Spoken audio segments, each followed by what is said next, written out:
Ale tavo planeton daugiau nieko nėra. Būk malonus. Vis tiek žavėkis manimi. Aš žaviuos tavim, pasakė mažulis princas, vos patraukdamas pečiais. Ale kas tau iš to? Ir mažulis princas jį paliko. Tai saugiai tikrai labai čiudni. Vaikiškai pamislino jis, vėl laisdamas į inkelį. 12 skyrius. Kitom planetom gyveno pijokas. Mažulis princas viešėjo pas jį labai trumpai, ale tik šitoj viešnagė baisiai jį nuliūdino. Geru, niūrai atsakė pijokas. Kol tu geri, paklausė mažulis princas. Kad pamirštau, atsakė pijokas. Kų pamirštai, paklausė mažulis princas, katram jau buvo škada jo. Pamirštau, kad man sarmata, prispažino pijokas, nulaisdamas galvą.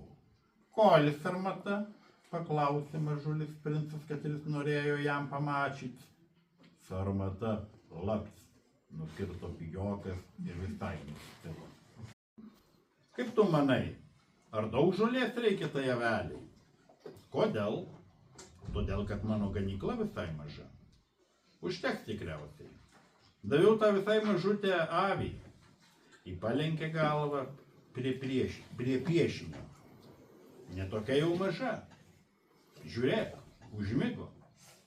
Šitaip susipažinau su mažuoju princu. Puslapis 13 vertė V. Kauneckas. Kaip tik tokios aš ir norėjau. Kaip manai, ar šie aveliai ėda daug žolės? Kodėl klausi? Nes ten, kur aš gyvenu, viskas labai maža. Žinoma, jei užteks, aš tau padovanojau labai mažą avelę. Jis pasilenkė prie piešinio, netokia jau ir maža. Žiūrėk, jau užmigo. Taip aš susipažinau su mažuoju princu. Vertė Bieliauskas. Tai yra ir lapės pamokomasis pamokslėlis, dar ten kitoj vietoje yra. Tai čia vertėjai kabinėsi prie žodžių. Tai grįšime prie to, bet pirmiausia dabar apie Marių. Kaip kilo mintis išleisti tą mažąjį princą, pirmiausia, dzūkiškai, aukštaitiškai ir žemaitiškai, dzūkiškai ir aukštaitiškai?